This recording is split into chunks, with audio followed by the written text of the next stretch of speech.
Hey guys, welcome back to the channel and thanks for joining me. I have got something incredibly special for you today. I've been waiting for this watch for about 2 weeks now. This is one of my absolute favorite monsters that has ever come out. I love this watch. You already know what it is. Today we have the Seiko Prospex Save the Ocean Antarctica 200-meter monster. And this particular model number is SBDY105. And guys, again, I've been waiting for this beauty for quite a while now. Let's check this thing out.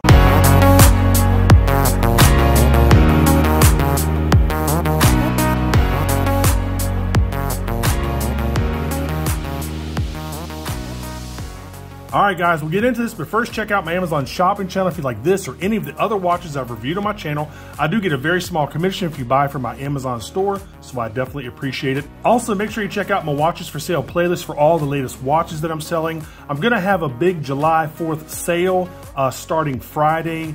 I'm gonna knock off 25% on each and every watch that I have for sale, so you can save yourself a ton of money. Make sure you check that out. And if you want to become a supporter of the channel, check that out down there in the description field. So guys, this is the normal Seiko JDM packaging. And of course, for those that don't know, JDM stands for Japanese Domestic Market. So this is the packaging you would get if you were to buy this watch in Japan. I mean, some people don't know that, so I figured I'd let them know. So here you go. Here's your instruction booklet. There you go, in Japanese and English. And your warranty card. There you go. All right. I don't know what it is about the JDM watches. I mean, I know they're all made, in Japanese-owned factories run by Japanese management, but just to see made in Japan on the dial, I don't know what it is, man. It just gets me every time. Now, there's another version of this, and this is the... What is that version? That is the SRPG57. That's the international model, but this is the JDM version. And again, I don't know why, but I just love the JDM versions for whatever reason.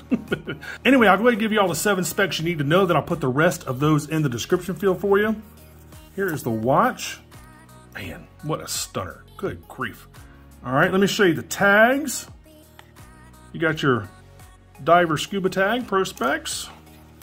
You got your hang tag here. I even saved the blue sticker on the Caseback. I don't know why I do that, but I just do. There is the hang tag right there, the Prospex hang tag. Here's the Save the Ocean hang tag.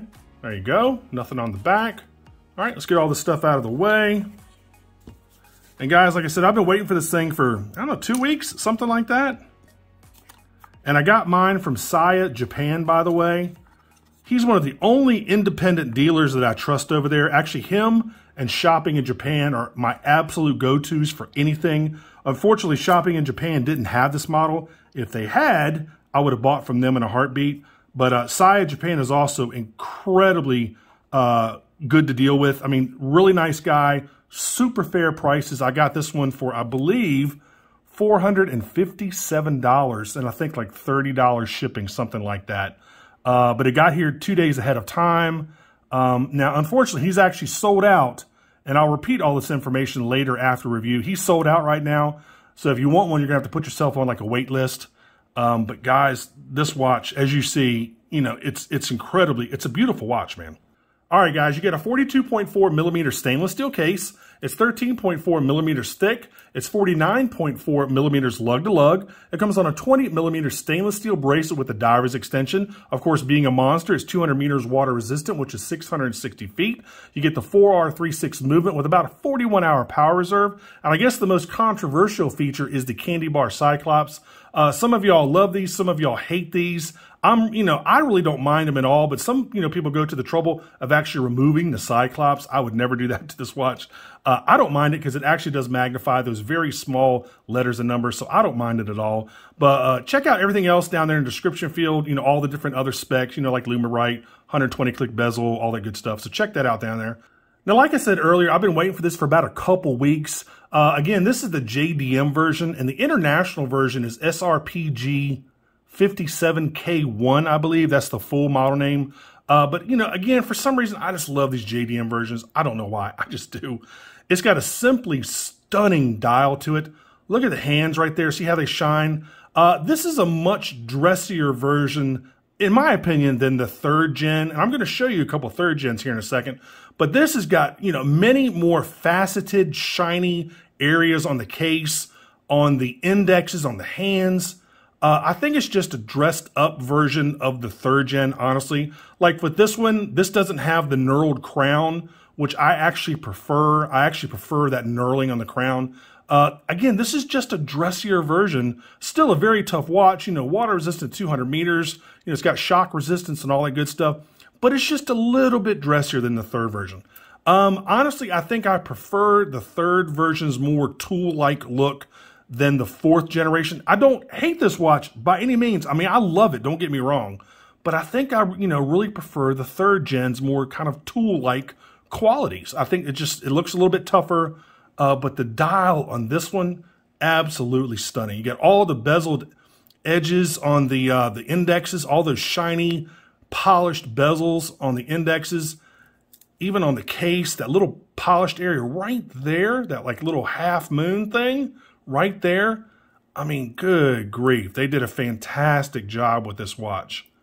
And of course, this is one of those I will never get rid of. Absolutely never get rid of. You can see the feet, the little penguin feet, at an angle. There it is. You can see them right there. You can really only see them at a certain angle, depending on how the light catches the little feet. But I mean, I love the colors. This actually reminds me of a Oris. I think it's called the Lake Baikal, which is the deepest freshwater lake in the world. It's in Russia. Let me show you that watch. The colors of this one remind me of that one a lot. I mean, look at the colors, man. They really are very similar. But I mean, gosh, I just can't get over how good this thing looks, man. Really, really good looking watch. Of course, you know, I mean, you know the bracelet, you're going to get that stamped metal clasp, which everybody kind of complains about.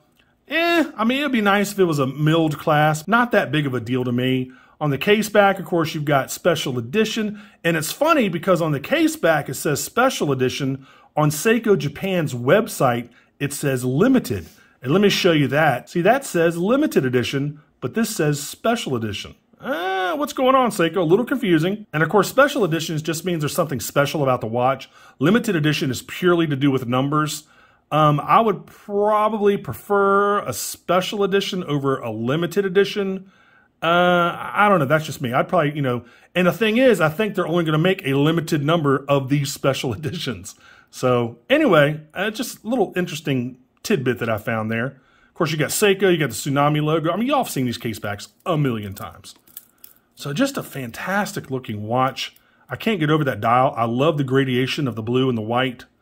I mean, it's beautiful. For lack of a better word, man, it's just simply a beautiful watch. Now let me bring in, got a little special guest here.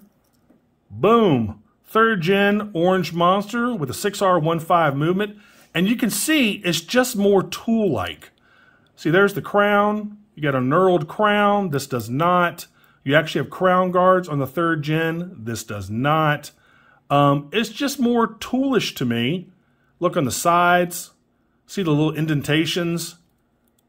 These actually go further down on the case. Looks like the case is a little bit thicker, maybe. You're going to see roughly the same dimensions on both watches.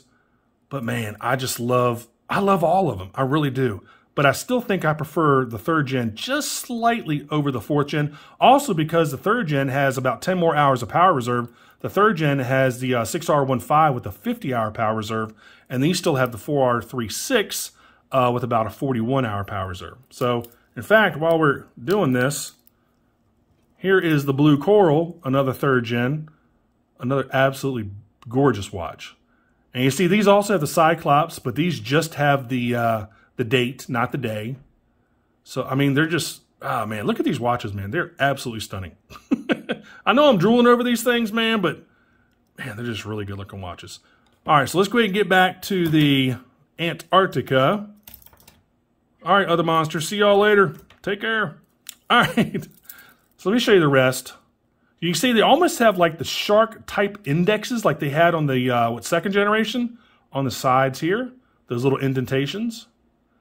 But when this thing, my son and I were actually went grocery shopping earlier today, and when the light catches this just right, this thing looks extremely blinged out. It's got so many polished surfaces right there on the edge of the bezel, right there. You got this new little polished area right there on my thumb, as I showed you that earlier.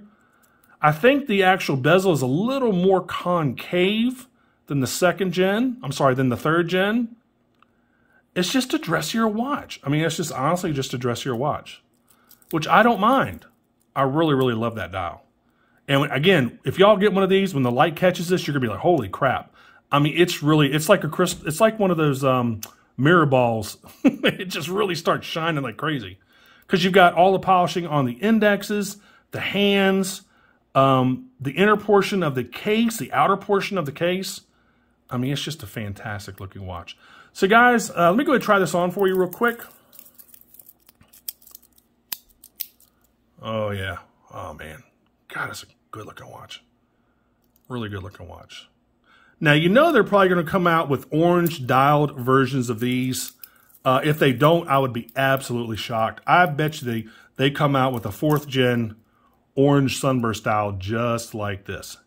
I really have a feeling they might. Or come out with some other really, really cool dials. Let's go ahead and kill the studio light, kill the monitor. I don't know why I'm even doing this. Y'all know what's going to happen. It's already, yep, it's already glowing. Let's go ahead and zap it. There you go. Wow, look at the hands. Good grief. You know what, for comparison, let's go ahead and bring in the orange and the blue coral. Let's go ahead and zap those two. There you go. So there you go, man. They're the 3rd and 4th generations. Now, stupidly, I actually sold my 2nd generation with the shark tooth indexes about, I don't know, 2 or 3 years ago. I need to get one of those. Even if it's used, I need to get one of those. All right. The 1st gen, I think the 1st gen has a 7S26 movement, which is non-windable and non-hackable, I believe. I really don't care about getting one of those, just personal preference. I like winding and hacking. That's just me personally. But, you know, to kind of round out my collection, that'd be nice to have, you know, all generations of this thing. But guys, again, I'll go ahead and put a link in the description field. You can head on over to Saya, Japan, and pick one up. They're right around $457, but he's currently sold out of these, so you're going to have to wait. I know that's a bummer. I apologize. But just put yourself on the wait list. He'll email you if he gets any more back in.